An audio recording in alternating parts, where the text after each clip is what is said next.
Bien, buenas noches. Un cordial saludo para todos los asistentes a este conversatorio que va a estar dirigido a establecer reflexiones sobre la neuroeducación para educadores.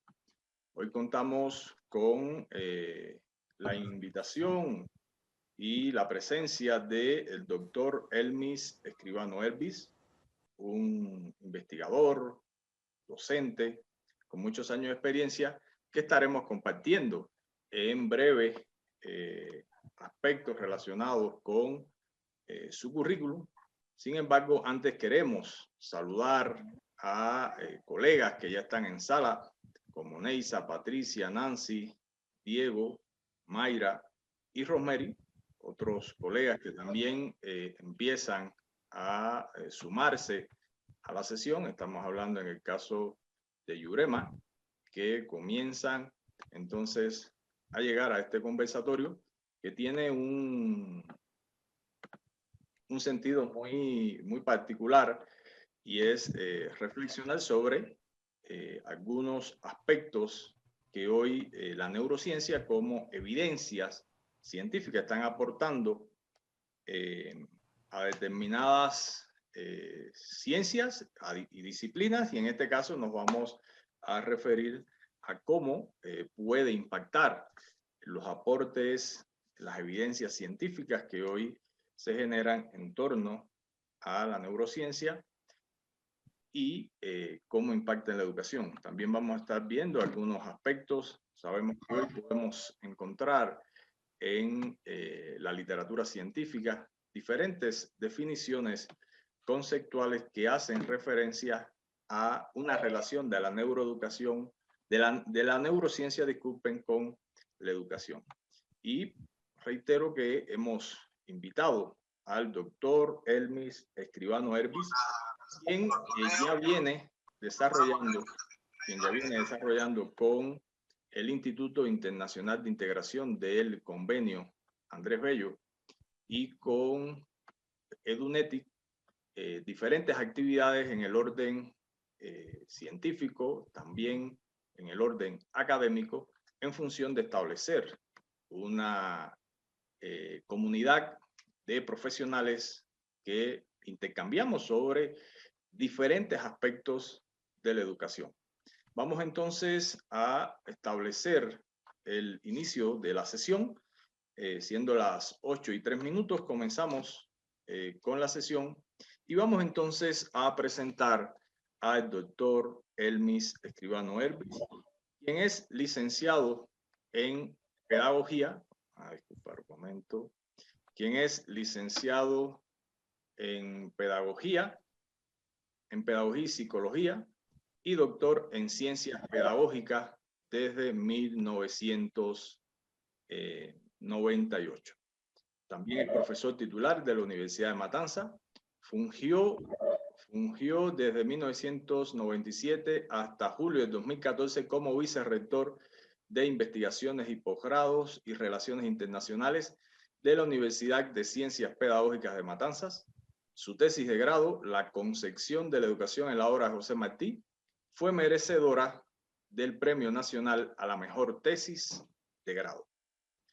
Ha publicado sistemáticamente el resultado de sus investigaciones en varios libros, capítulos de libros y revistas cubanas y extranjeras.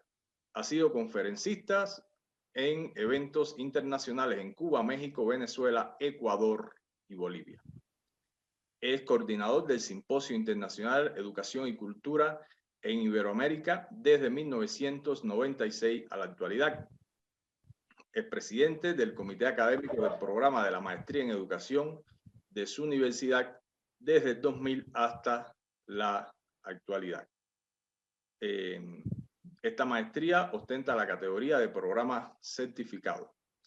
Desde su fundación en 1997 es director de la revista Atena, que está alojado en la web de la ciencia, y es árbitro de más de 10 revistas internacionales.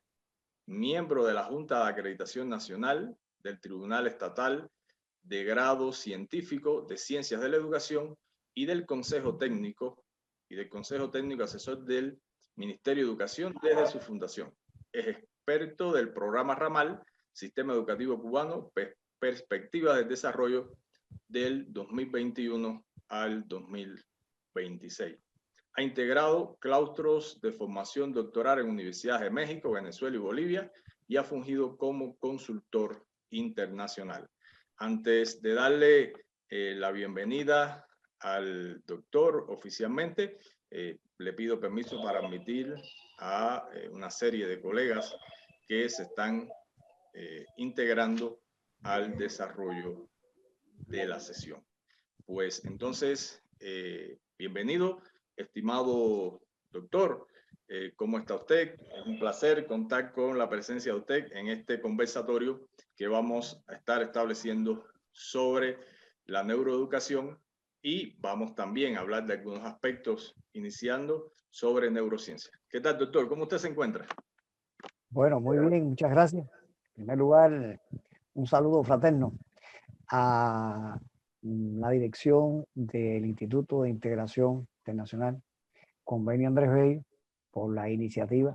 Un saludo muy especial a usted y al colega Franklin Apaza, que desde Edunetic realizan una ingente labor en este periodo de aislamiento físico, de distanciamiento condicionado por la pandemia, en virtud de propiciar la socialización, la divulgación de temas de ciencia, de preparación académica, de muchísimas oportunidades que yo creo que deben aprovechar los docentes para su superación y la actualización en todos los contenidos. Creo que esto es una cosa muy importante en un periodo donde estamos casi que forzosamente aislados y nos mantenemos en nuestras casas por razones de fuerza mayor.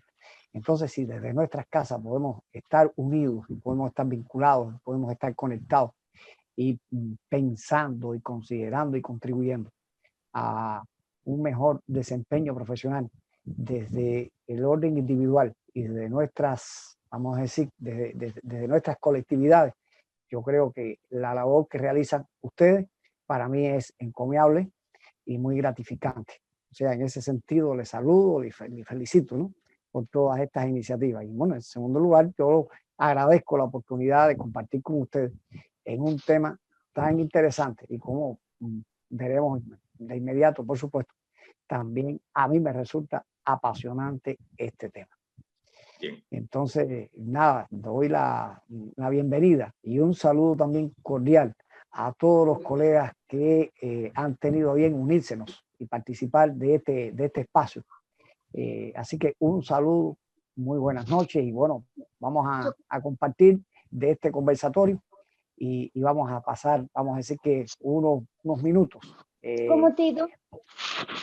compartiendo más que aseveraciones, vamos a estar compartiendo dudas, vamos a estar compartiendo la dirección del pensamiento hacia una rama muy interesante hoy de la ciencia, de la academia y de la cultura contemporánea, que es lo referido a la neuroeducación en el ámbito del desempeño de los docentes, de los educadores. Bueno, excelente, ya el doctor. Gracias. Sí, sí.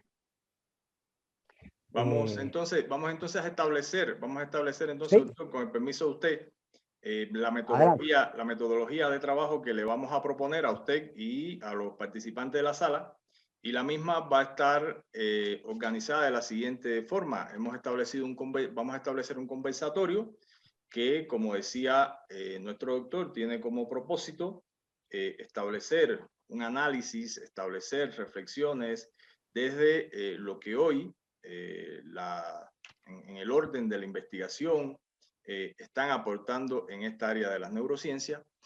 Vamos a estar compartiendo unas preguntas con el doctor y ustedes también pueden entonces hacer uso del chat del Zoom para establecer alguna consulta, alguna pregunta que ustedes quieran compartir con el doctor y que van a ser analizadas, se van a retomar las preguntas y se van a seleccionar algunas preguntas que se le van a formular al finalizar el análisis o el intercambio que vamos a sostener con el doctor.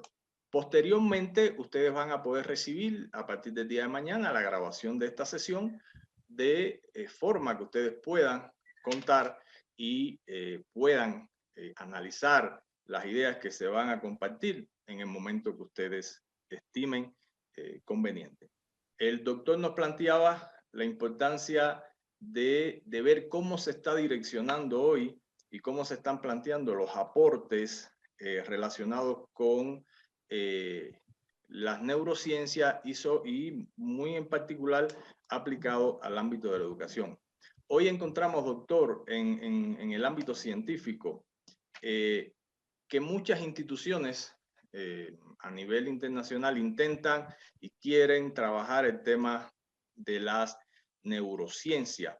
Y en este sentido sería muy importante poder comenzar ubicándonos y que usted nos permita centrarnos a todos los colegas que estamos hoy en esta sala sobre cómo ocurre el proceso de surgimiento de las denominadas neurociencias. ¿Qué nos puede decir usted en este sentido sobre la denominación, el surgimiento de las neurociencias? Bueno, sí.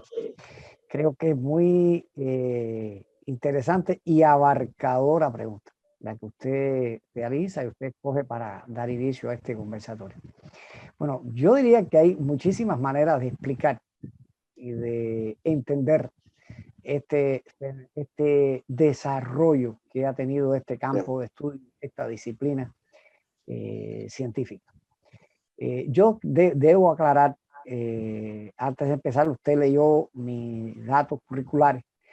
De todas maneras, debo insistir en un elemento. Hay muchos modos de explicar, de entender y de acercarse a la neurociencia. O sea, lo pueden hacer desde distintas disciplinas científicas. En este caso, desde mi hacer, desde mi desempeño, o sea, debo subrayar mi condición de pedagogo, de psicólogo, de docente y de mi experiencia como docente para asumir la neurociencia, para tratar de entender la neurociencia y valorar sus significados y sus aportes, y vamos a decir que todas sus potencialidades en el mundo contemporáneo. Eso es, yo creo que el principal valor de esta sesión de esta noche, en mi opinión. O sea, verlo desde este punto de vista, desde fuera, y no propiamente desde el ámbito genético, médico, biológico, neurológico propiamente. Y entonces vamos a verlo desde un ámbito docente propiamente. Yo creo que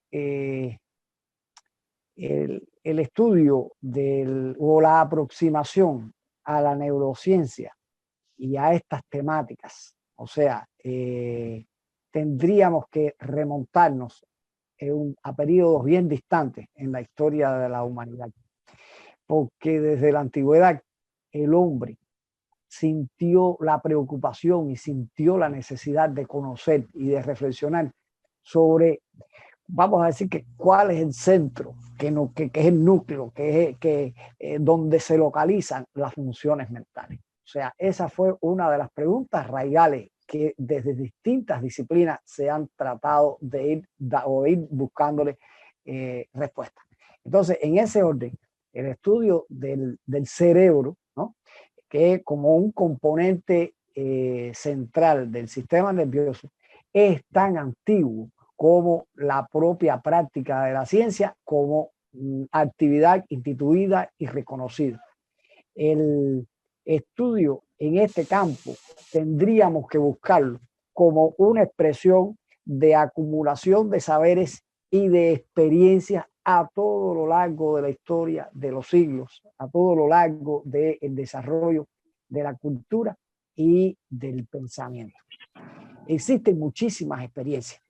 Voy a mencionar las que, en mi opinión, vamos a decir que resaltan por su significación y podemos tomarlas como hitos, sobre todo para tratar de entender este complejo proceso evolutivo que ha operado este campo de estudios.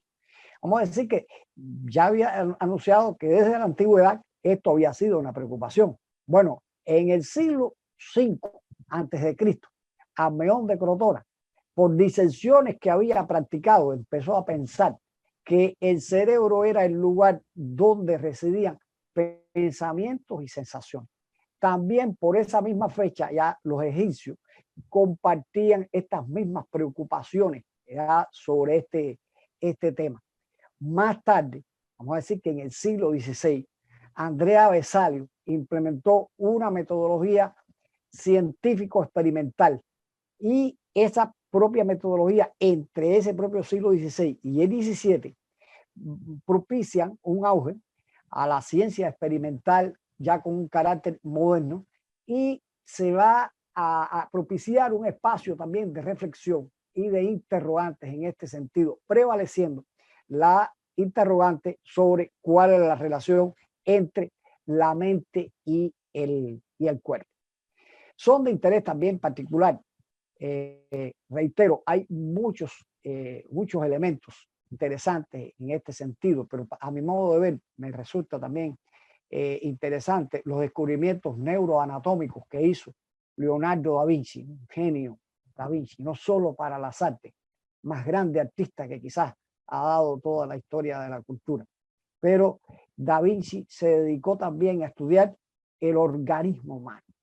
O sea, se dedicó a estudiar el sistema nervioso. No estudió solamente su anatomía, sino estudió su fisiología, el funcionamiento del organismo y trató de explicar y de buscar razones a muchas formas del pensamiento, incluso a comportamientos del ser humano.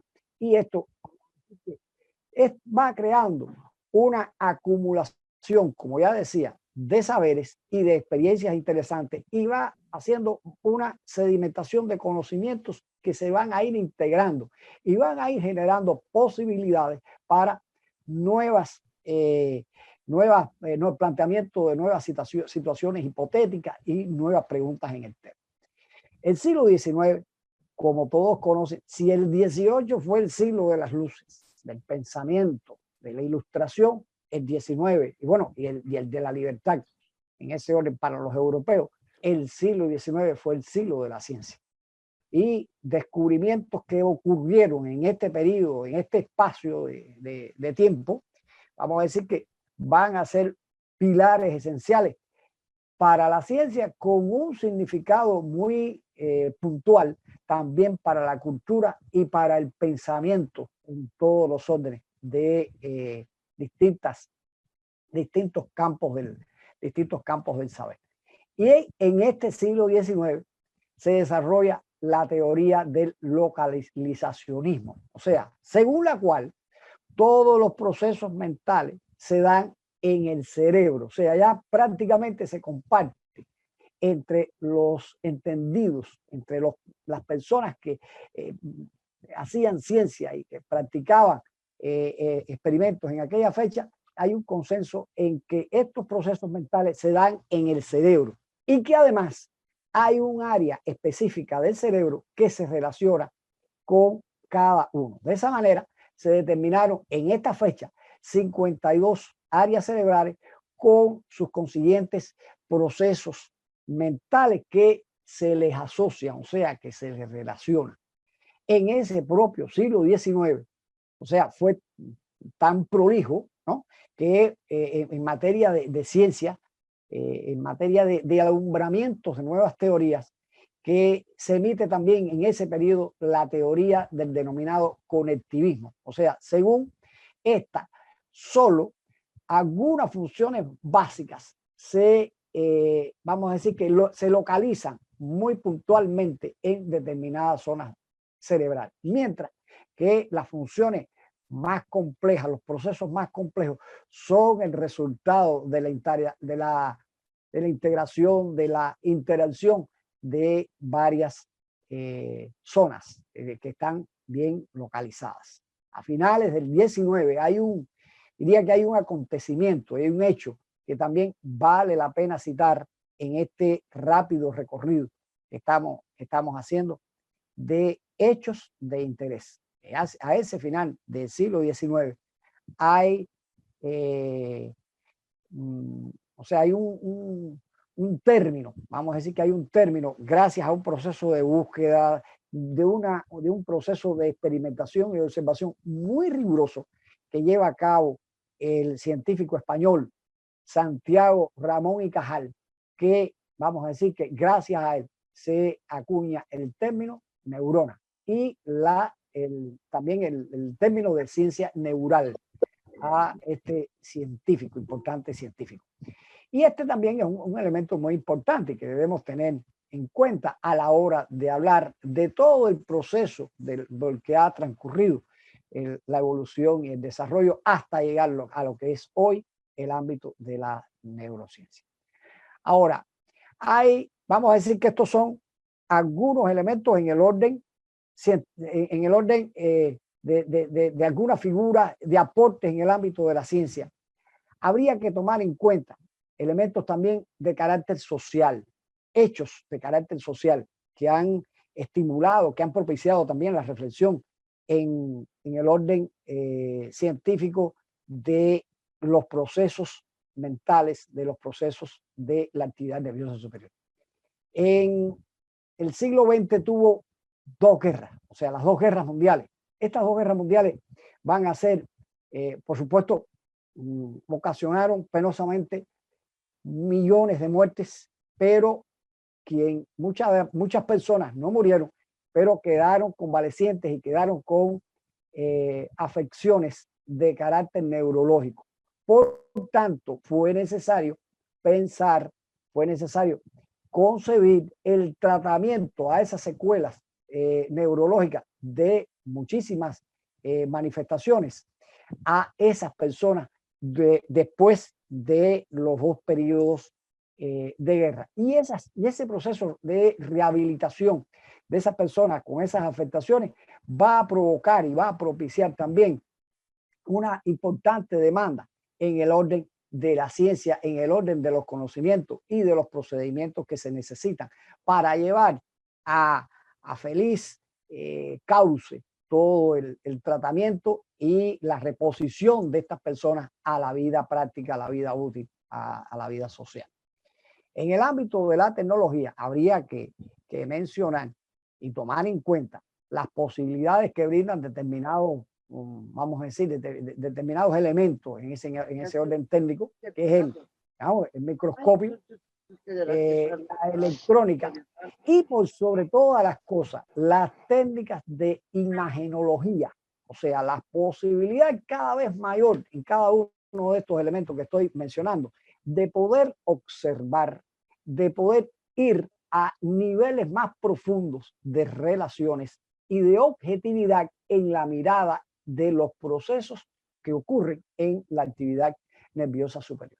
O sea, esto, por supuesto, crea unas posibilidades que hasta ahora no la habían tenido todas estas personas en todos los periodos que nosotros habíamos mencionado anteriormente. O sea, van a ocurrir a finales del 19, principios del 20, durante todo el siglo XX. Esto va a ir evolucionando de manera acelerada y brindando nuevas posibilidades para nuevos estudios y acrecentar, acumular e integrar nuevos conocimientos y experiencias acerca del cerebro y los procesos que se desarrollan dentro del mismo. En el ámbito científico propiamente, no se puede dejar de mencionar y de observar los desarrollos particulares de determinadas ciencias, como van a ser, digamos, la neuroanatomía, la neurofisiología, la farmacología, ¿no? Porque, bueno, los medicamentos tienen que ser probados y tienen que ser probados en función ya de cuál es su efectividad, cuáles pueden ser sus afecciones secundarias, etcétera. Y esto va a ir contribuyendo a saber cada día más del funcionamiento y de cómo corregir determinadas anomalías. La bioquímica es otra ciencia también confluyente en este sentido. Y diría que la psicología también habría que tenerla en cuenta. Ahora, de todas estas ciencias que han influido en el desarrollo de la neurociencia, la psicología es la disciplina que tiene más larga tradición. O sea, porque se remonta a un periodo más profundo, más alejado en el tiempo.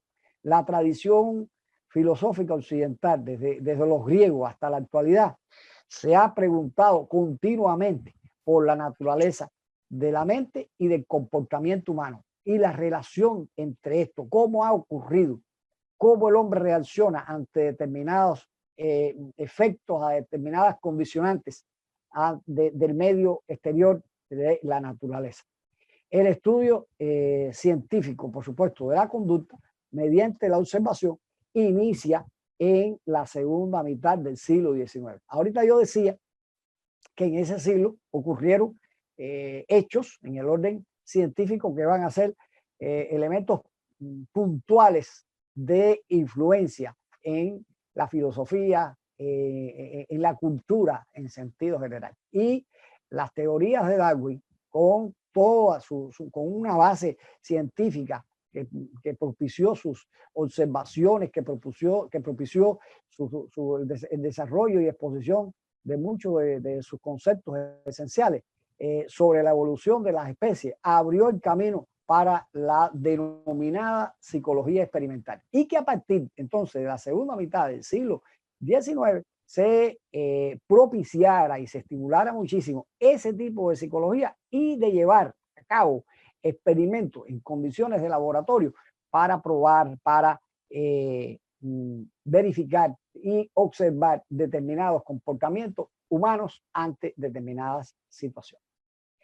A la conformación de la neurociencia como disciplina con un carácter científico independiente han aportado, como ustedes han visto y podemos encontrar muchísimas personalidades y aportes más. No podríamos dejar de mencionar a Charles Sherrington, que es uno de los grandes científicos de la historia de la neurociencia y que coincide su periodo vital y sus aportes con la aparición ya del término y el uso del término ya en las postrimerías de su vida. A partir de los años 60 se emplea por primera vez el término de neurociencia y crece de manera importante los estudios de neurociencias a partir de este periodo que les estamos diciendo. Siglo XX, década de 60, colegas, el siglo XX, ya vamos a tener a la neurociencia como un campo disciplinar constituido y con un creciente interés en la cultura en sentido general a partir de este momento. En el año 1962 se lanza la Neuroscience Research Program como una organización que va a poner en contacto a muchísimas universidades en todo el mundo con el objetivo de establecer relación entre los académicos que se desempeñan, que tienen dentro de su rango de interés el estudio de la ciencia del comportamiento y la neurología. Entonces, fue impulsado también por el Instituto Tecnológico de Massachusetts, que estimuló la realización de encuentros, de reuniones, de debate, la elaboración de programas de carácter educativo. O sea, todo esto germina en esta etapa y bueno, esta importante institución va a tener un protagonismo en este sentido. Y a raíz de ello surge, o sea, con este antecedente, surge en el año 69 en Washington la Sociedad de Neurociencia, que se considera la sociedad más grande del mundo en este sentido, como organización académica propiamente dada. El siglo XXI, vamos a decir que vive hoy el denominado boom de la neurociencia. Bueno, estamos viendo estamos viendo en pantalla un importante neurocientífico, premio Nobel por demás, que señaló que la neurociencia es por mucho, como lo subraya, la rama más excitante de la ciencia, porque el cerebro es el objeto más fascinante del universo. Fíjense las afirmaciones que son categóricas. Cada ser humano es diferente. el cerebro hace que cada ser humano sea único y se defina quién es. O sea, otra aseveración muy interesante y que hace esto, o sea, que subraye la importancia de la neurociencia y el interés para todos los que trabajamos, vamos a decir, con procesos de formación humana. O sea, por eso quise compartir con ustedes. O sea, traía esta lámina preparada porque es una de las figuras más importantes y esta aseveración me parece también muy ilustrativa. Les decía que ya en el siglo XXI, en el año 2002, el proyecto Blue Brain tuvo la idea de crear una simulación de un cerebro a nivel molecular para estudiar su estructura. Y esta ha sido, vamos a decir que una preocupación de los últimos años de cómo proyectar esto. Y vamos a ver todas las iniciativas que han, o sea, no todas, voy a hablarles de tres importantes. En el año 2013, el presidente de los Estados Unidos, en aquel momento, Barack Obama, anunció la puesta en marcha del proyecto científico BRAIN, sí, simplemente se llamaba. Que fíjense usted que este proyecto tiene o se le equipara en importancia al proyecto del genoma humano y tiene como objetivo el desarrollo de un mapa detallado, un mapa dinámico del cerebro humano. Se invirtieron en esto, colegas, miles de millones de dólares. Y no es solamente invertir miles de millones de dólares en constituir cientos de laboratorios, en dotar a estos laboratorios de compleja tecnología, sino también de estimular el estudio, la formación del capital humano que es necesario tener con la formación, con el entrenamiento y con la preparación necesaria para dedicarse a hacer una ciencia tan compleja como esta y que tiene que tomar un camino con múltiples cauces, con múltiples influencias que confluyen, que se integran y que le dan un carácter multidisciplinar a esta ciencia. Por supuesto, este proyecto BRAIN es un gran reto americano de los últimos años y de hecho se convierte en una herramienta con la que Estados Unidos pretende, ¿no?, también liderar la investigación sobre el cerebro en el mundo. Esto nos da a nosotros la idea, la significación estratégica que tiene esto desde el punto de vista de la ciencia y también con un significado particular para otras ramas, para otros desempeños de la vida y de la cultura. Los europeos no han querido quedarse atrás. Los europeos también han avanzado y tienen también iniciativas muy interesantes en ese orden. Y en Europa se lleva a cabo el proyecto Human Brain, que involucra a 80 instituciones científicas. Y su proyecto está enfocado, está centrado en saber cómo funciona el cerebro humano. Fíjense que es básicamente la preocupación con la que se inició,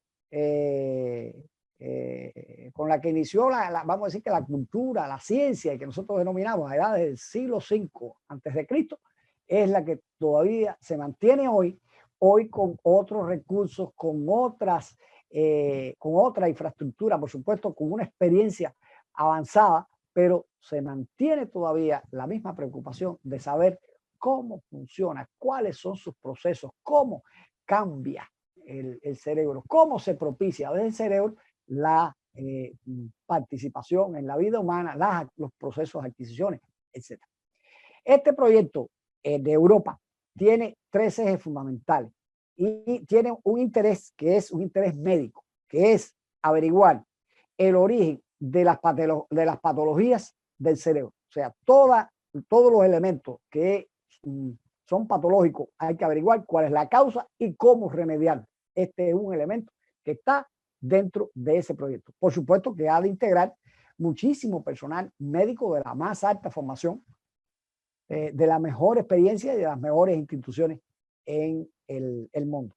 El otro eje, el otro centro de atención es la computación y persigue, o sea, se piensa que las máquinas, hay que modelar máquinas que puedan comprender el funcionamiento de las neuronas.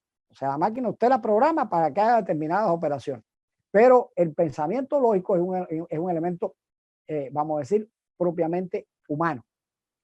Puede haber muchos algoritmos, pero esos algoritmos siempre van a tener una finitud, visto desde una tecnología, desde una herramienta tecnológica.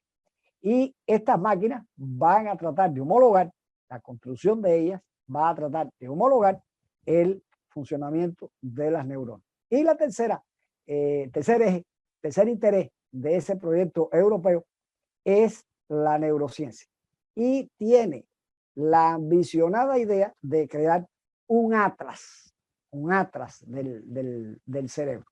O sea, esa es, colega, a mi modo de ver, es un proyecto extraordinario en el que también se han invertido millones de euros. Como ustedes pueden ver, los avances, el liderazgo del dominio de esta área del saber, de la experiencia en esta área novísima del saber, es propiamente de los países industrializados, de los países desarrollados, que bueno, pueden permitirse la posibilidad de dedicar millones a sufragar proyectos de esta naturaleza. Y habría que mencionar también un proyecto que estimuló la OCDE, que se llamó Ciencias del Aprendizaje e investigación sobre el cerebro.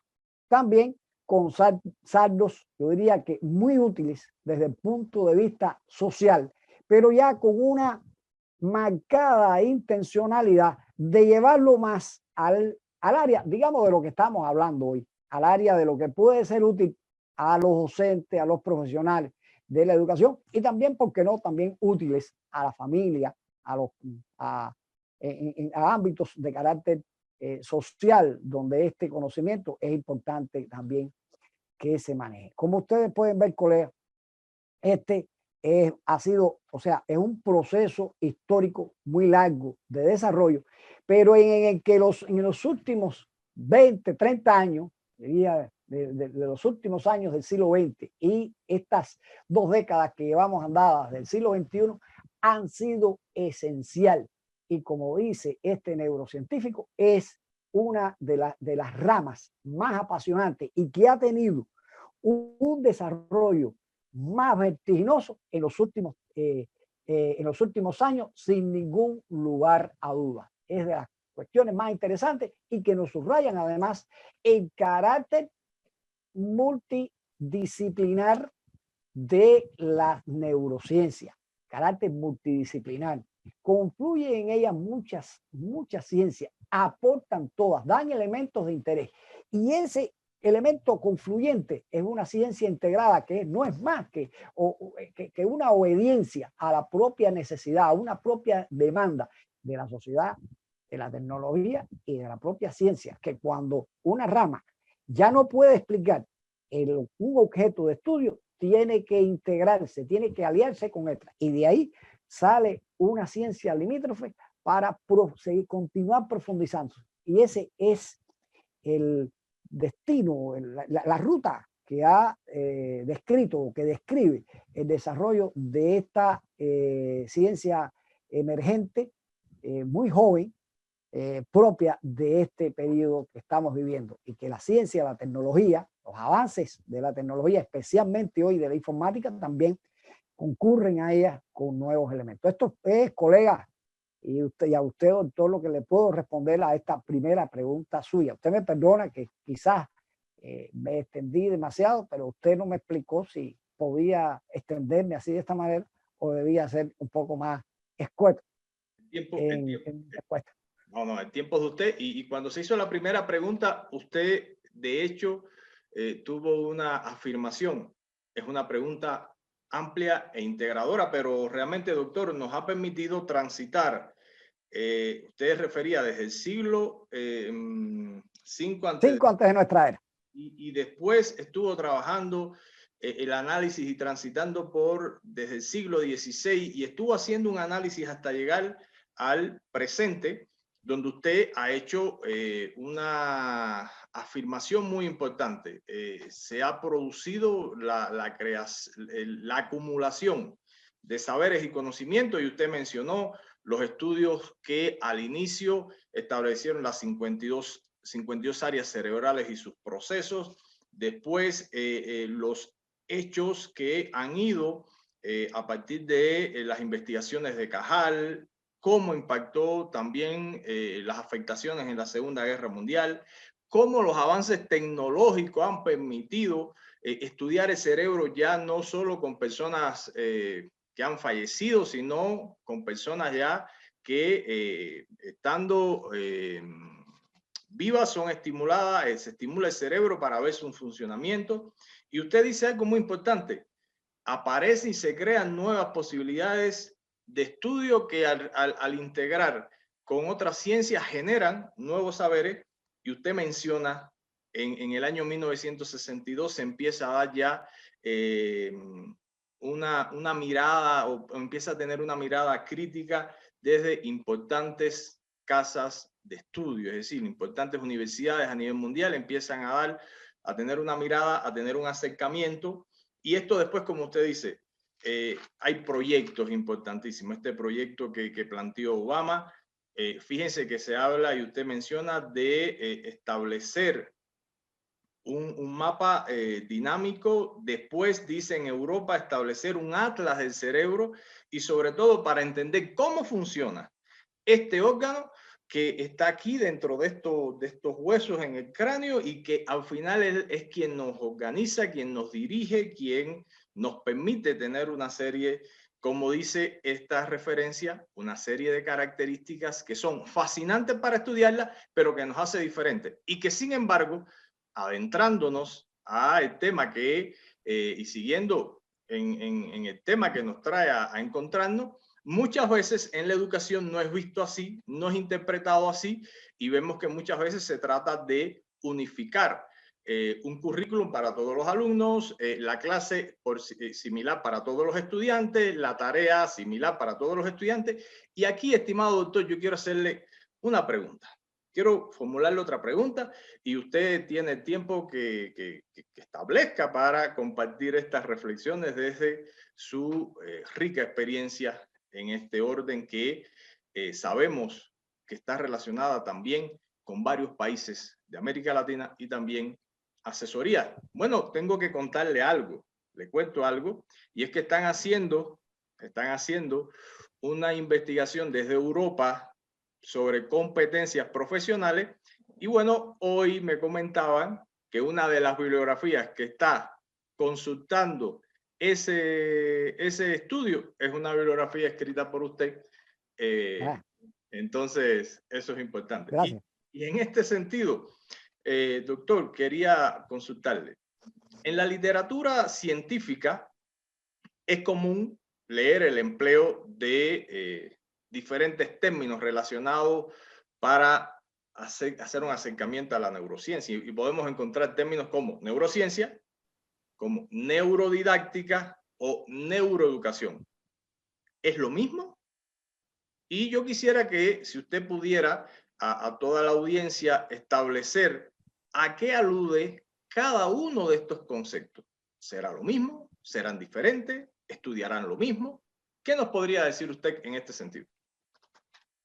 Bueno, mira, también te diría que es interesante esta interrogante que usted nos propone. Yo le diría sencillamente que estamos en presencia de un fenómeno lógico en el desarrollo de una ciencia joven. ¿Ya? O sea, es una ciencia que está comenzando, y vamos a decir como una ciencia que comienza, que da sus primeros pasos, está planteando sus bases, sus basamentos, sus conceptos principales. Y es lógico que existan, vamos a llamarle de esta manera, problemas epistemológicos en el hecho de denominar los conceptos que van a ser básicos dentro de esta ciencia. O sea, una ciencia que tiene 20, 30, 50 años es una ciencia recién nacida. Comparémoslas con las matemáticas, con la filosofía. Para ver entonces la diferencia de solidez, ¿no?, que hay ya en el entendimiento y en la precisión del corpus que le sirve de base, en el establecimiento de ese corpus que le sirve de base le sirve de base, y aún así, para esa ciencia, continúa los procesos de reformulación, de precisión, de enriquecimiento, que son lógicos y van a expresar el sentido que tiene de dinamismo y de dialéctico que tiene la ciencia. Yo, o sea, eso diría que para el entendimiento de esta problemática partiría de ahí, partiría de entenderlo como un proceso y como un fenómeno lógico de este proceso que estamos viviendo. Y yendo ya a lo que usted la otra parte de la pregunta, o sea, hoy este es uno de los campos, lo decía al finalizar el tema, la pregunta anterior, es uno de los campos que, bueno, para muchos de nosotros es fascinante, pero es indudable, puede ser porque para otros no, pero lo que sí es innegable es que es de los campos donde más información científica se genera. O sea, se escribe mucho. Entonces, dentro de esto que se escribe, nos vamos a encontrar constantemente con formulaciones, reformulaciones y precisiones de estos conceptos principales por lo que usted me ha pedido reflexionar. Y entonces, en ese orden, vamos a decir que dentro de lo que se entiende más comúnmente como neurociencia, son todo el conjunto de disciplinas científicas que estudian el sistema nervioso con el fin de comprender mejor los mecanismos, el funcionamiento, ¿no?, que regulan el control de las reacciones nerviosas y del comportamiento en ese orden, y especialmente del cerebro. El funcionamiento del cerebro es un fenómeno múltiple que puede ser descrito desde el nivel molecular, desde el nivel celular, organizacional del cerebro, puede ser descrito también desde el punto de vista psicológico, desde el punto de vista social, ¿no? Entonces, desde todas estas confluencias, o sea, la neurociencia es lo que representa la suma, la integración de todos estos enfoques. Por eso insisto en que este campo del saber nuevo, su esencia, vamos a decir que es primaria, es que tiene un carácter multidisciplinario. O sea, se define por toda la confluencia y por todos los aportes de esta ciencia, tratando siempre de entender cómo funciona el cerebro, sus mecanismos y la complejidad del mismo. Cuando ya se habla de neurodidáctica, pudiéramos entenderla entonces aquel interés particular ya de aplicación de determinados resultados y determinados saberes que arroja la neurociencia en un proceso y en un ámbito específico, que van a ser procesos de enseñanza-aprendizaje. Y se habla siempre el de la neurodidáctica como con un sentido de optimizar, porque es lo que está relacionado, y lo hemos visto ya en otros espacios, es lo que está relacionado con la aplicación de nuevas, las metodologías activas, etcétera, o sea, que se basan en el funcionamiento del cerebro y tienen como propósito la activación del proceso de enseñanza-aprendizaje. Ya cuando hablamos, a mi modo de ver, a mí en el orden particular, el concepto de neuroeducación me parece más afín a este espacio de discusión y al interés que nos debe promover a nosotros, porque no es solamente cuando usted tiene un sujeto, tiene un estudiante, no vamos a llamarle sujeto, tiene un estudiante en un determinado curso, la problemática que nos reúne no es solamente cuánto conocimiento, cuánta teoría, cuánta ciencia o cuántas habilidades de carácter técnica debe dominar y debe expresar en su desempeño, sino también vamos a ver cuán responsable es, cómo hemos contribuido a enriquecer su espiritualidad y que se conduzca de manera independiente durante toda la vida, aprendiendo durante toda la vida.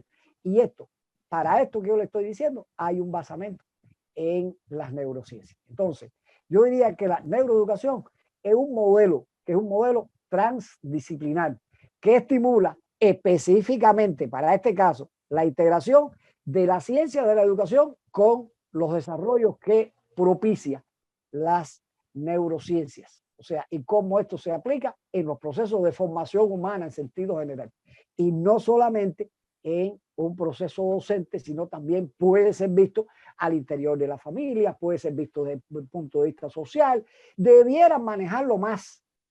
A veces no se logra. Los directivos que diseñan los currículum, los programas de estudio, los cursos, etcétera, debieran, los horarios en las escuelas, todo esto debieran tener una formulación en este sentido de lo que cuando nos referimos a neuroeducación. Pero bueno, quiero seguir a lo que usted me preguntó y esta día que son mis ideas fundamentales en torno a ese tema. Bien, excelente esas ideas que usted nos plantea y que para todos los participantes de la sesión nos esclarecen un concepto con su definición a partir de que hoy encontramos muchas universidades que plantean cursos de neuroeducación, cursos de neurodidáctica y por lo que usted establece desde un modelo transdisciplinar, asumir la neuroeducación como un elemento o como un eje articulador de cómo se pueden integrar el estudio de los procesos a nivel cerebral para llevarlos al proceso de enseñanza-aprendizaje, pero como usted dice, el error que muchas veces se ve en los estudios de medición de la calidad en la región de América Latina es que siempre está ceñido más a la transmisión que a la formación, al desarrollo, a la generación de valores. Algo que usted siempre refiere cuando hemos trabajado, a generar una cultura en el estudiante. Entonces, estableciendo estas ideas, y usted hay una afirmación que planteaba al inicio de esta pregunta, y usted decía que es un campo fascinante, quizás para algunos, quizás no para todos, pero sobre todo para los educadores es muy importante. Usted decía, hoy se genera mucha información científica, hoy se produce mucha información científica que puede ser consultado en diferentes repositorios. Y aquí hay una afirmación que usted nos traía también, donde dice, los educadores deben estudiar y prepararse, pero también deben la educación integrar los resultados de investigaciones científicas que sobre el cerebro hoy se están planteando y que algo que usted siempre habla en los cursos de metodología activa, esta posibilidad de los recursos abiertos en línea. Bueno, yo quiero hacerle otra pregunta. Espero que usted no esté cansado a esta hora con las preguntas que le estamos haciendo. En absoluto. Y que se sientan. En absoluto. Aquí habemos colegas de Bolivia, de Ecuador, de México. Bueno, y usted que está desde Cuba. Yo quería que usted nos pudiera también compartir desde su experiencia, porque usted hacía mención ahorita cómo empieza a surgir un nuevo objeto de estudio a partir de las transformaciones, de los cambios, de los avances científico-técnicos que se dan en una ciencia y genera la necesidad de integrarse a otras. ¿Qué utilidad para usted considera que tiene y que nos pueda orientar los resultados de investigaciones que aportan hoy a la neurociencia para seguir integrando a los cambios que hoy se deben generar en los procesos de formación, de instrucción, de educación y de desarrollo en los diferentes niveles de escolaridad, desde el nivel inicial hasta el posgrado? ¿Qué nos puede decir usted? Mira, agradezco mucho este tipo de preguntas, porque lleva, por supuesto, voy a decir que sí, voy a decir que son de suma utilidad y que son de suma importancia. O sea, lo afirmo de manera categórica. Muy bien. Soy absoluto en eso. Pero lleva una condición. O sea, son de gran importancia, de gran utilidad. Pero reducir, vamos a decir que la utilidad, o sea, que esto que aporta la neurociencia a un grupo de prescripciones que se van a establecer como estrategias para la enseñanza y el aprendizaje, eso vamos a decir que simplifica, minimiza el potencial de esa investigación para los educadores. O sea, no se trata de aplicar un conjunto de recetas, no se trata de eso.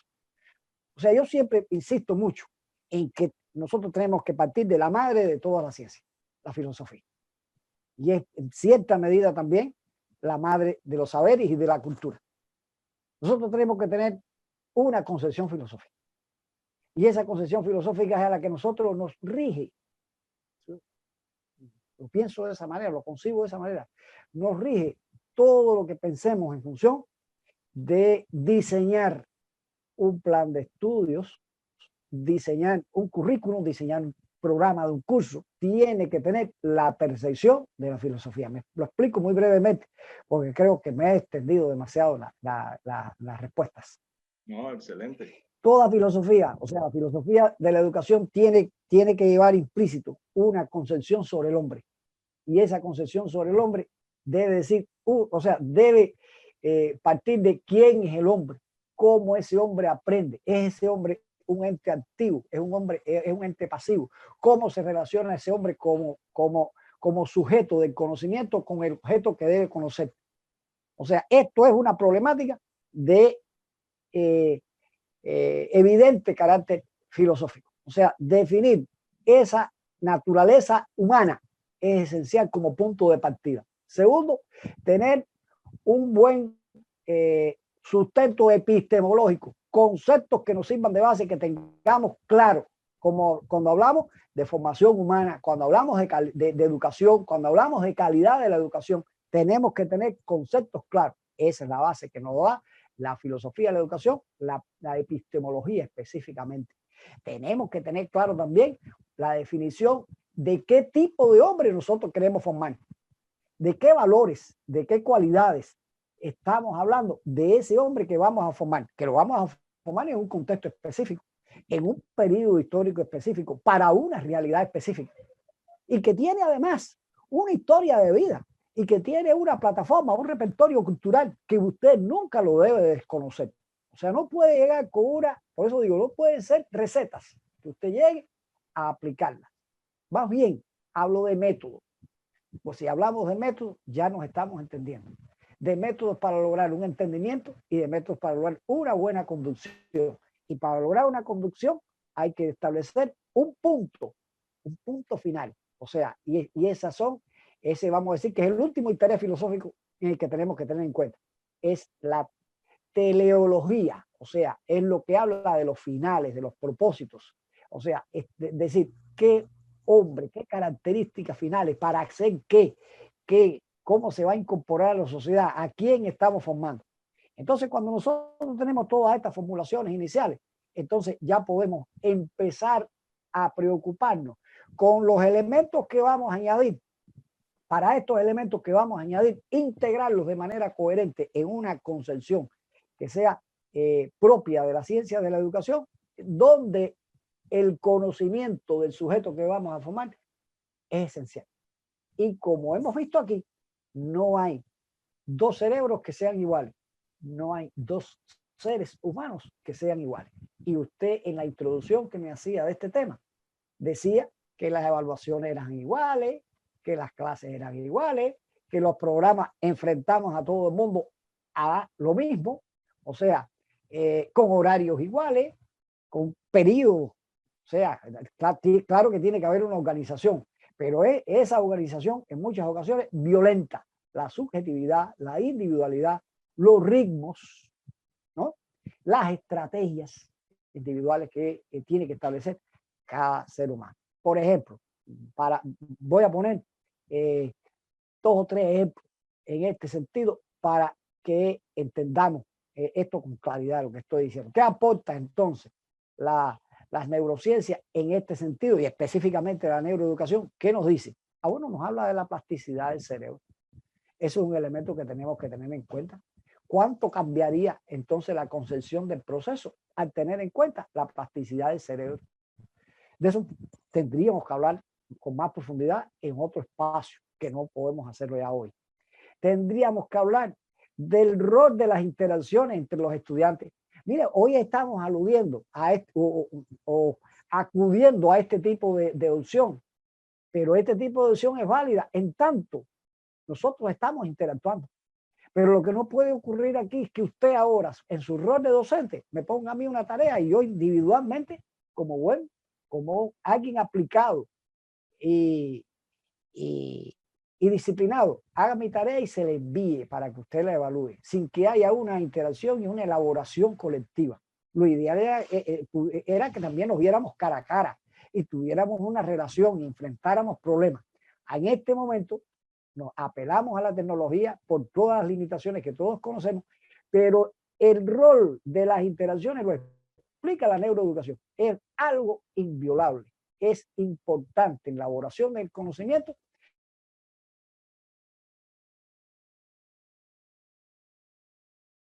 que los estudiantes, desde los niveles iniciales hasta las personas, se comuniquen y establezcan estrategias en este sentido para solucionar problemas. Por ejemplo, entender problemáticas que hasta hace mucho tiempo era de muy difícil tratamiento, como usted que es especialista en eso, sobre la dislexia, por ejemplo, entenderla, eso nos lo permite entender hoy las investigaciones de neurociencia. O sea, qué áreas están dañadas en la corteza cerebral que propician, ¿no?, que condicionan los casos de dislexia, de discalculia, de estos fenómenos que se dan sobre todo en la escuela primaria. Esto tiene una explicación en la neuroeducación. Y un último ejemplo que quería poner, por ejemplo, que eso hablamos en el curso, hablamos de esto con un poco más de detenimiento. Un tercio, colega, de los niños padecen de problemas del sueño. Y esto es una cosa con la que convivimos en nuestras casas, de interés para la familia, más que para el maestro. Pero todos nosotros somos padres, tíos, abuelos, y tenemos en la casa de los niños. Bueno, estudios que se han hecho a nivel internacional, muy confiables esos estudios, señalan que un tercio de los niños padecen de problemas del sueño. Al padecer de problemas del sueño, ya este es un impedimento, un obstáculo para los procesos de formación, para la memoria, para la atención, para el pensamiento, para todos los procesos cognitivos que, por supuesto, tienen su base en el cerebro. Entonces, estas son, vamos a decir que aplicaciones muy prácticas, muy directas de la neurociencia. Pero el maestro tiene que estar muy bien preparado en este sentido. Y es de los elementos que hemos estado también compartiendo con ustedes. El llamado al conocimiento, el llamado al estudio, el llamado a la buena y a la profunda preparación desde el punto de vista teórico y metodológico de los docentes. Es nuestra profesión una de las de mayor responsabilidad en ese sentido. En un proceso industrial se detiene el proceso cuando se detectó de que algo que se violentó, el resultado final estuvo mal. Cuando se detecta que algo que nosotros hayamos hecho mal no funciona, o sea, va a provocar un problema social, ¿no? Eso se detecta cuando ya prácticamente ni nos acordamos de que ese estudiante pasó por nuestras manos en nuestras aulas. O sea, es de mayor envergadura el hecho de que la altísima responsabilidad de todo lo que nos encargamos del proceso de formación humana, de estar debidamente actualizados, preparados en las ciencias que hoy contribuyen a llevar a cabo un proceso más eficiente, más completo, más integral para obtener mejores desempeños, con buenas competencias profesionales y con buenos desempeños en el orden docente. Bueno, realmente esta pregunta que usted analizó, realmente nos hace un llamado, nos hace reflexionar a los docentes, casi todo el personal todos los colegas que están hoy participando son docentes, nos hace reflexionar sobre la importancia de poder generar comunidades científicas al interior de las instituciones, de generar estas comunidades científicas como hoy se está haciendo a nivel internacional, que se integren por un objeto de estudio común en este caso, como estamos analizando, y sobre todas las cosas, algo que usted decía, hay que precisar qué tipo de hombre necesita cada sociedad en el momento histórico que se vive. Y usted ha hecho mención a lo largo de todo el análisis que iniciamos en la primera pregunta hace ya una hora exacta en este momento. ¿Una hora?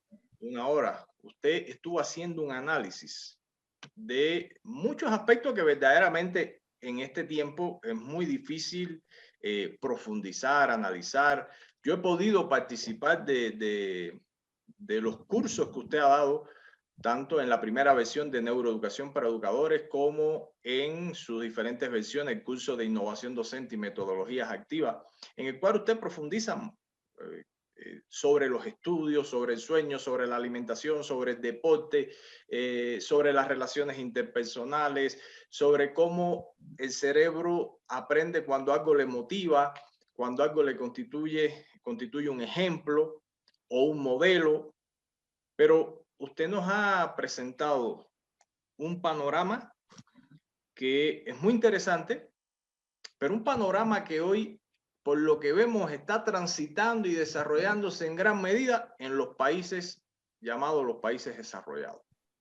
Bueno, y para concluir y concluyendo esta presentación, recuerden, si algún colega quiere hacer alguna pregunta, aunque creo que el doctor ha sido muy explícito, muy certero, agudo en cada una de las preguntas.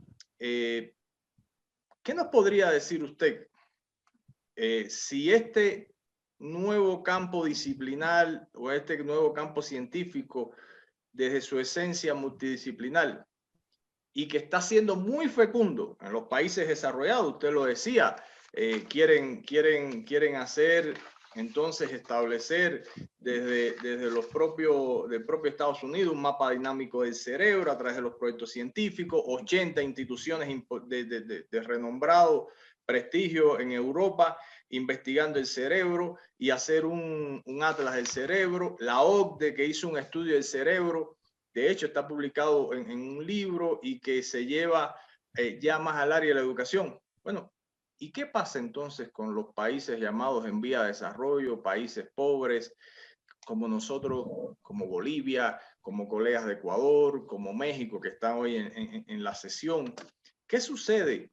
¿Qué sucede entonces, desde su punto de vista, doctor, con estas investigaciones en neurociencia? ¿O será importante servirse entonces de las evidencias científicas, de los aportes de dichos resultados que hoy se están teniendo? ¿Qué nos puede decir? ¿Qué nos sugiere también? Y con esta pregunta vamos a estar cerrando. Muy bien. Muy bien. Bueno, yo le diría que en los dos casos es importante. Yo le diría que en los dos casos es importante. O sea, yo creo que es importante el hecho de que los países pobres, eso yo lo he sostenido en todos los espacios donde he hablado de esto, a los países pobres les urge, o sea, necesitan más de la ciencia que los países desarrollados. Sí. Los países desarrollados tienen una infraestructura. Correcto. Y vamos a decir que tienen los mecanismos creados y funcionan, los procesos funcionan y las cosas funcionan. Los países pobres, los presupuestos fluctúan, las políticas cambian, o sea, y todos estos elementos lastran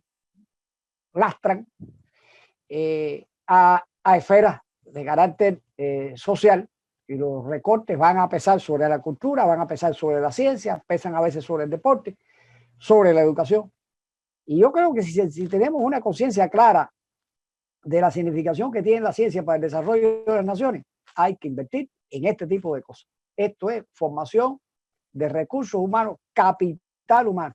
Yo remitiera en este particular, para no exponer mucho, a que buscaran en internet, buscaran en YouTube las conferencias de Facundo Manes, que además es un magnífico ejemplo y exponente de esto que estamos hablando, no solo por lo que señala, sino porque Facundo Manes es argentino. Correcto. Y realiza sus investigaciones en un hospital, como neurocientífico, en un hospital de Argentina.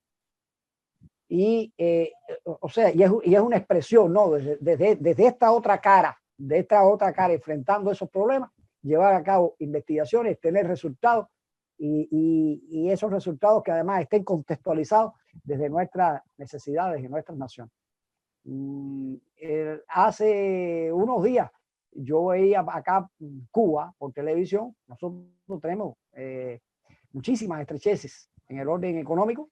Sin embargo, hay un centro de neurociencia en La Habana, funciona en La Habana, y donde hay colegas de altísimo nivel de desempeño profesional y que han, vamos a decir, que han sostenido investigaciones muy importantes de alcance social en materia de neurociencia. Y por ejemplo, yo les pudiera decir que en la televisión se han hecho programas dirigidos, o sea, donde han llevado neurocientíficos a hablar de problemas de aprendizaje, a hablar de problemas del sueño, esto que hablábamos hace un rato, y a dar recomendaciones como estilo de vida saludable a la población, pero sobre la base de investigaciones que ellos han hecho de problemáticas que hoy enfrenta la sociedad cubana en este orden. O sea, yo creo que eso es un ejemplo de lo que estamos hablando, de cosas que se pueden hacer en este sentido. Sí tenemos que investigar, tenemos que fomentar la investigación desde neurociencia, desde nuestra nación. Ese es un primer punto. Y segundo, tenemos que estar al tanto de los resultados de que se van a obtener en esos proyectos millonarios que, por supuesto, por las condiciones que nosotros tenemos, no va a ocurrir. No vamos a soñar tampoco en tocar la luna con el dedo. No es posible. Pero sí podemos hacernos de ese conocimiento, de esa experiencia y verla desde el docente. El neurocientífico no va a ir al aula a explicar cómo hacer lo que debe hacer el maestro en el aula. Quiero dejar eso claro.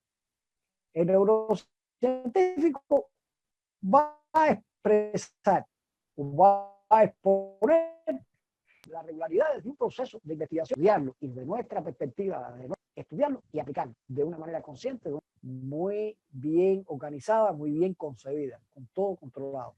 Entonces, esa yo creo que es hoy la postura, es mi posición sobre esto que usted me interroga. Y bueno, creo que hasta aquí ya es la respuesta. Bien, bien, muchísimas gracias. Le agradezco de haber tenido la oportunidad también de darle esta idea. Me parece esencial. Muy bien. Yo quiero antes de cerrar la sesión establecer algunos comentarios. Bueno, desde Mercy, saludos desde Cochabamba, Bolivia. Mónica dice, excelentes explicación, gracias doctor. David Ocampo explica, muy buenas noches, excelente actividad, mil felicidades por la organización. Doctor Elmis, excelente exposición, felicidades. Alfredo Lázaro Marín expresa, muy buena, actual y pertinente la conferencia. Felicidades a Dunetti y al profesor Escribano. Bueno, Neisa, si usted me permite interrumpir. Sí, correcto, está autorizado. Doctor, permítame interrumpir un segundo. Yo quiero también, porque he estado siguiendo. Disculpe un momento. Vamos a disculpar un momentico. Se ha entrecortado la comunicación en un momento importante del doctor. Bien, en lo que el doctor se integra, yo quiero comentarles algo muy importante. Hemos hecho este conversatorio porque ha sido resultado de muchas consultas, de muchas preguntas como parte de los cursos que venimos dando. Hemos estado desarrollando el curso de neuroeducación para educadores y quiero aprovechar para compartirles en lo que el doctor se integra, se reincorpora, que estamos realizando la segunda versión del curso en el cual sí van a poder ustedes intercambiar, dialogar con el doctor sobre muchos aspectos que están relacionados con qué es la neuroeducación, cómo aplicar la neuroeducación en la escuela. Aquí se presentan muchas investigaciones, muchos resultados de experiencias que a nivel internacional se están teniendo en cuenta para transformar la forma en que aprende el cerebro. Recordemos que el aprendizaje, la educación se da entre dos cerebros, entre el cerebro del docente, el cerebro del estudiante, pero hay toda una serie de diferentes contextos con los que ese cerebro también interactúa, la familia, la comunidad y sobre todo el contexto escolar. En este curso también se aborda el trabajo del docente y el directivo educacional desde fundamentos que la neuroeducación genera. Se contribuye a la neuroeducación, a la calidad de la educación. Eso es una interrogante que se analiza y se debate y se presentan importantes resultados científicos que se analizan y que, sobre todo, este es un curso que está muy centrado en elementos metacognitivos, es decir, cómo autoevaluar nuestros propios aprendizajes, cómo autoanalizar nuestros propios procederes y pensamientos y formas de actuación a la hora de desempeñarnos como docente, y se concluyen con una serie de consejos para educadores y para la familia. Este es un curso que va a estar comenzando el día 5 del próximo mes. Es un curso que tiene un reconocimiento internacional. ¿A qué me estoy refiriendo? Es un curso que está desarrollando el Instituto Internacional de Integración del Convenio Andrés Bello. Todos los que conocen el Convenio Andrés Bello saben que es un organismo internacional, en este caso de educación, la sede en Bolivia, con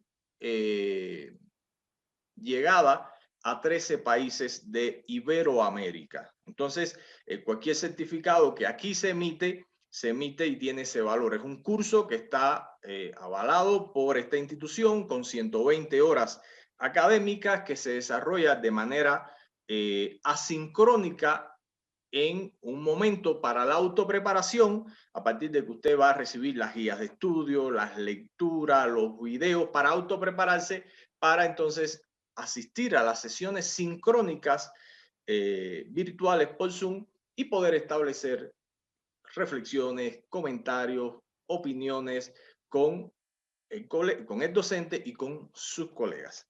Realmente los estamos invitando también a la segunda versión de este curso. Ahí sí hablamos del sueño, de la alimentación, del ejercicio, de las relaciones del profesor y el estudiante, de esta idea que se presentaba anteriormente de cómo se trabaja el aprendizaje cuando se estimulan diferentes procesos a nivel cerebral y se integra entonces también con elementos motivacionales, afectivos, volitivos, para establecer una formación integral del estudiante, no un estudiante que solo se preocupa por hacer tareas y responder trabajos para un docente. Eso es algo bien importante que se va a establecer en este curso y que, bueno, estamos entonces estableciendo este momento. No veo que el doctor haya podido decir, reincorporarse, no ha podido reincorporarse. Vamos a ver un momentico, pero estas son las ideas. Por favor, si ustedes desean formular algunas preguntas que yo se las transmita al doctor, les voy, bueno, casi todos tienen mi número de WhatsApp, o les voy a dejar también, pueden escribir por el correo de Edunetic y estaríamos en contacto. Yo les estaré compartiendo la información del curso, algo que le adelanto: el curso tiene un 40% de descuento hasta el día 3. Usted puede acceder a un 40% de descuento para un curso que tiene un rigor científico de probada calidad. Entonces, bueno, creo que no. Bien, Perse, vamos a ver, está accediendo el doctor, momento, y se va a despedir de nosotros. Vamos a, un momento, recuerden que estamos a 6.637 kilómetros de distancia hoy. Entonces, ya está el doctor en sala. Doctor, le cedo la palabra para que usted sea quien pueda cerrar. Yo le digo que había comentarios de lujo la conferencia, dice Alfredo Mancilla. Muchas gracias, doctor. Trabajaremos con los niños. Entonces, le cedo la palabra en el momento que usted quería también saludar a alguno de los colegas, porque usted estaba siguiendo el chat. Adelante. Hubo un percance aquí en la red, parece, y se cayó la comunicación momentáneamente. Yo le quería hacer aprovechar que teníamos, decía que es un especialista de alto nivel, el doctor Marín, en el ámbito de la bioética. Ah, correcto. Entonces, todo este conocimiento y experiencia que aporta la neurociencia va, por supuesto, a dar posibilidades de entender mejor los procesos y de acceder, o sea, de tener una posibilidad de transformar condiciones, de redireccionar en este sentido muchísimas condiciones sobre la base de tratamiento de procesos del ser humano. Implica, por supuesto, igual que en el manejo del genoma, mayor responsabilidad y mayor ética. Me gustaría escuchar y que él compartiera como conocedor profundo de la bioética este elemento del que estamos hablando, qué implicaciones tiene para el ámbito de la bioética en la actualidad. Bien, entonces estamos aquí con el doctor Alfredo Lázaro Marín. Él se encuentra en Ecuador. Bueno, tiene usted una pregunta que le ha formulado nuestro expositor. Entonces le cedo la palabra, doctor. Buenas noches. Primero agradecer la conferencia del doctor Escribano. Y sí, es muy interesante el tema de la neurociencia. Para ser breve, ya sabemos dónde ocurren, ya sabemos cuál es la base material del pensamiento y cuál es la base material de la idea, de las ideas lógicas, del pensamiento abstracto, dónde se interpretan los olores, los sonidos, los colores. Ya hay no solo áreas del cerebro identificadas, sino se ha ido más profundo a dentro de la célula, y dentro de la célula qué reacción, qué proteína, y más allá qué elemento genético es que modula esas funciones del cerebro, donde es la base del aprendizaje. No se aprende en el aire, no se piensa en el aire, no se respira en el aire, no. Hay un lugar en el cerebro que se encarga de procesar esa información, y a eso se dedica la neurociencia. Voy a poner un ejemplo. Hoy estuve comunicándome con el doctor Calixto Machado, que es una de las autoridades más grandes en muerte encefálica en el mundo. En el año 2014 hubo una muerte encefálica diagnosticada en Estados Unidos de una muchacha de 12 años o 13 años de apellido McMeth, y se le diagnosticó muerte encefálica a la familia. Para ser breve, la familia no entendió eso e incluso se trasladaron de estado, porque en Estados Unidos hay diferentes leyes en cada estado, y ellos no aceptaron el diagnóstico de muerte encefálica, y eso trajo grandes problemas bioéticos, porque la muchachita desarrolló senos, desarrolló vello pubiano, desarrolló menstruación. Entonces, ¿cómo una persona muerta va a tener menstruación? La madre bueno, no entendía aquello, y eso trajo muchos problemas bioéticos. En bioética hay un tema que se llama conflictos del final de la vida. Esto es un conflicto del final de la vida. Y la neurociencia, ese trabajo está publicado este año, ya se publicó ese trabajo. La neurociencia hizo un grupo de investigaciones con una muchacha. Se le hizo electroencefalograma, se le hizo imágenes, como decía el profesor Elmis, y a la voz de la madre, cuando la madre hablaba, habían cambios en el electroencefalograma, en las ondas que se registraban, y habían zonas del cerebro que tenían irrigación nerviosa. Y entonces se diagnosticó que no era muerte la muchacha, no estaba en muerte, estaba viva, a un estado de conciencia nuevo que no se había investigado antes y que le dieron un nuevo nombre. Las siglas son LIS, pero bueno, antes se llamaba muerte encefálica o estado vegetativo. Ahora hay nuevos momentos, porque la ciencia ha penetrado tanto en la esfera fisiológica, en la esfera celular, molecular, y ya estamos ya en el átomo prácticamente, que se llegan a todas estas cosas. Cualquier problema esto de neurociencia tiene mucha implicación bioética, porque la ética, la bioética, tiene que ver con prácticamente todo en la vida. Si usted rechaza a los grupos, por ejemplo, los muchachos que tienen autismo, hay una base material para el autismo. Hay un lugar en el cerebro que se encarga de que los muchachos no tengan autismo. El que tiene autismo, como el que tiene Alzheimer, Por ejemplo, en el Alzheimer se sabe la proteína amiloide, que es la que provoca el Alzheimer. No es del aire, no es por el envejecimiento, es un elemento anatómico, fisiológico, demostrable que produce el Alzheimer. Igual pasa con el autismo, igual pasa con todo. Entonces la neurociencia se está encargando de ir puntualmente a resolver estos problemas y hay muchos grupos que se llaman grupos minoritarios, grupos vulnerables, que en bioética se llaman así, que tienen su base material en la neurociencia. Entonces todos estos elementos se imbrican y todos estos elementos son muy importantes en la esfera educacional. Yo soy médico de profesión, pero yo entiendo que la educación se va a desarrollar de verdad cuando tenga las bases fisiológicas y materiales de la neurociencia. Porque ¿qué hizo Piaget? ¿Qué hizo Vygotsky?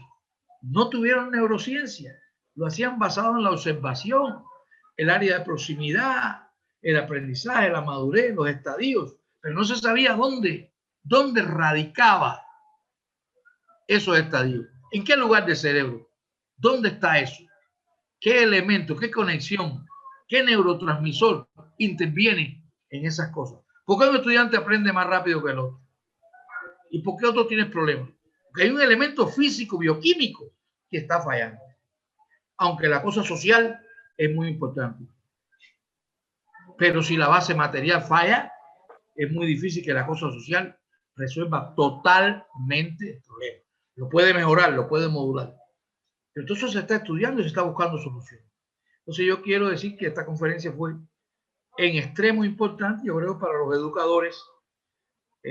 Tienen que cada vez buscar más elementos y más conocimiento y más aprendizaje sobre la neurociencia, que es fascinante, es un campo fascinante.